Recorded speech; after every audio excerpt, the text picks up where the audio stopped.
What's up everyone, my name is Blayst and I'm back with a new video for Ret Paladins and Classic TBC. In this video I will be going over the basic gems, enchants, and consumables that Ret will be using throughout the expansion. I will also be going over various profession-based consumables that you could be using based upon your profession choice. Let's start with gems. Starting out with gems, I want to talk about gem sockets and socket bonuses. I want to clear up any confusion that anyone may have coming into TBC about sockets. Even though a socket is a red socket, that does not mean that you need to socket a red gem in that particular socket. You can put gems in sockets that are not of the same color, but you cannot gain the effects of the socket bonus. The bonus is only applied when you follow the socket colors with the gems. Another thing to consider is that gems don't need to solely be red, yellow, or blue to activate the bonus. A red, orange, and purple gem will activate a red socket, a yellow, orange, and green gem will activate a yellow socket, and a blue, purple, and green gem will activate a blue socket. For your JC crafted gems, you will be following these three: Bold, Inscribed, and Sovereign. Inscribed Noble Topaz, Bold Living Ruby, and Sovereign Night's Eye will be JC craftable gems released in Phase 1. These will be your basic go-to gems for gemming your gear. When choosing between them, you will need to take into account your current crit percentage, the socket bonuses for the item, and lastly, if you have a meta gem and what requirements it may have. For example, if your socket bonus is of no concern and you need a little bit more crit, you will choose Inscribed Noble Topaz for your gear. If you do not need more crit, you will be using Bold Living Ruby. Inscribed is helpful in your pre-raid gear to help you obtain a good amount of crit in order to stack your vengeance quickly and in order to keep it up. Sovereign Night's Eye is used when activating Relentless Earthstorm Diamond. However, since Relentless Earthstorm Diamond will not be out on release, you will not need to worry about blue gems until that meta gem gets released. There are some items that give a 4 strength or 8 attack power blue socket, and those can be advantageous to gem for. As for epic gems, these will come out in Phase 3 with Black Temple and Mount Hyjal. These will replace Phase 1 rare quality gems as your go-to gems.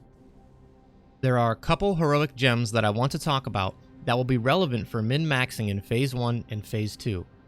Etched Fire Opal and Inscribed Fire Opal.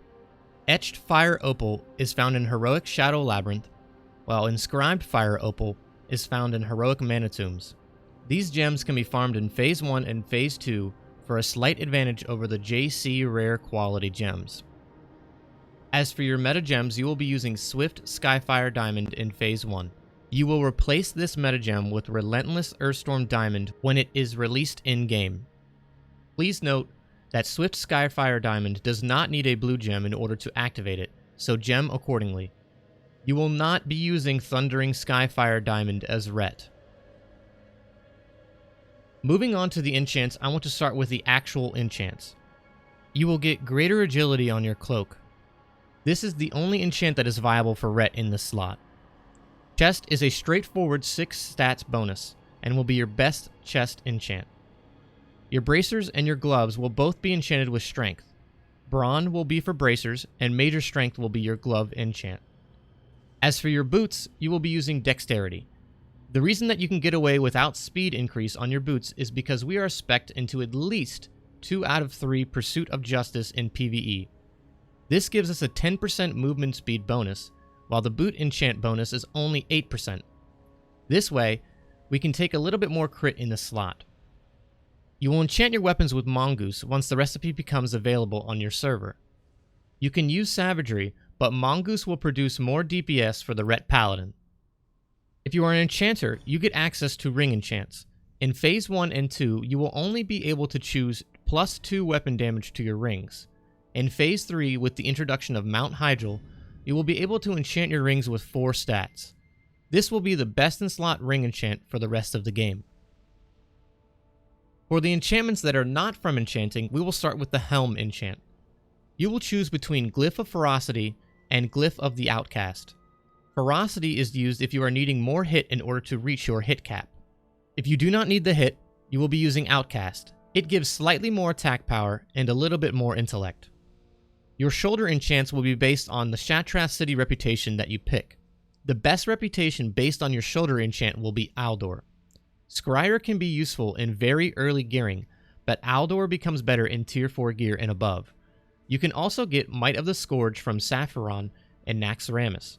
If you have this enchant, save it for the shoulder pads of the Stranger or Sunwell Plateau shoulders. Your leg enchant will be either Cobra Hide or Nether Cobra leg armor. If you have the gold, use Nether Cobra. Every little bit counts, and it is the best in slot enchant for this slot. Your consumables are items that are very important to all DPS that wish to compete, while also making the instance much easier for the whole raid. Let's begin with your potions. Your main DPS potion will be Haste Potion, giving 400 haste rating for 15 seconds. It is a great potion to stack with Avenging Wrath, your on-use trinket, and Bloodlust or Heroism. Super Mana Potion is the potion that you will be using during situations where you are speedrunning or keeping up with the group.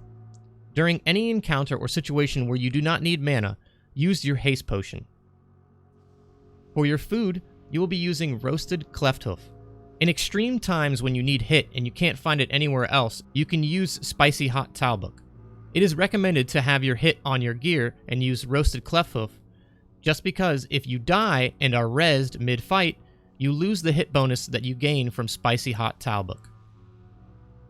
Another consumable that you can use to give yourself a little extra attack power and crit are scrolls. Scroll of Strength 5 and Scroll of Agility 5 gives 48 attack power and almost 1% crit in a raid setting. For your flask, you will be choosing based upon the type of encounter or boss that you are fighting. During Trash and any boss fight that is not a demon, you will be using Flask of Relentless Assault. These flasks will not be as expensive as classic flasks. If you are fighting a demon boss or a lot of demon mobs and you wish to push your damage to the max, you will be using a Battle and Guardian Elixir combo. Elixir of Demon Slaying and Elixir of Major Mage Blood will be your elixir combination during demon encounters. The last consumable I consider a must-have for a seal-twisting Ret Paladin is Dark or Demonic Runes. These will help give you an extra source of mana, as well as reducing your health pool by a little bit. This can be considered mana regen by being healed and gaining mana through spiritual attunement. Depending on which profession you choose, you will have access to various different types of consumables. If you are a leatherworker, you have access to drums. These can be incredibly useful in the raid scenario. Blizzard has changed this for the upcoming expansion, so that you can only utilize one leatherworker per party in the raid. The leatherworker will use a respective drum, and that drum will cause the debuff Tinnitus to be applied to the group, where these players cannot benefit from any effects of any drum. Drums of Battle will be the best DPS drum to use in raid. You can use it during bosses and Trash. Drums of Speed and Restoration are utility drums that can be used in certain situations. Speed can be used in actual speedrunning scenarios, and Restoration can be used in mana-intensive fights, Khazargol being a prime example. If you choose to go engineering, which can be the most fun profession for a Ret Paladin, you will have access to various bombs and explosives. Super Sapper Charge and Goblin Sapper Charge are amazing explosives for Ret. They can scale with Avenging Wrath and a Fire Mage's Scorch stacks. The highest I have ever had my Super Sapper Charge crit is 5k. These sappers are off the global cooldown, so they can be used during it. During a boss fight, the Super Sapper is best used during your Avenging Wrath, Bloodlust Heroism burn phase. If there is AoE in the fight, consider saving it for that. The sappers follow an individual cooldown of 5 minutes. However, using one sapper will place the other on a 2-minute cooldown.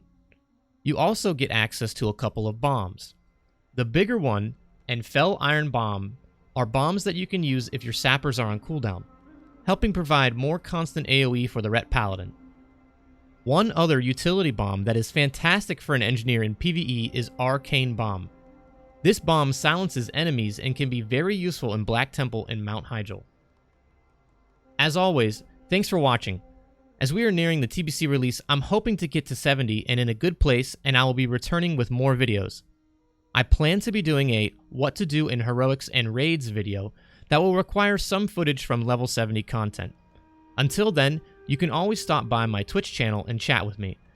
I will be playing a lot for this upcoming expansion, And if you have any questions about anything, please feel free to come and hang out in the Twitch chat and talk with me and other Ret Paladins.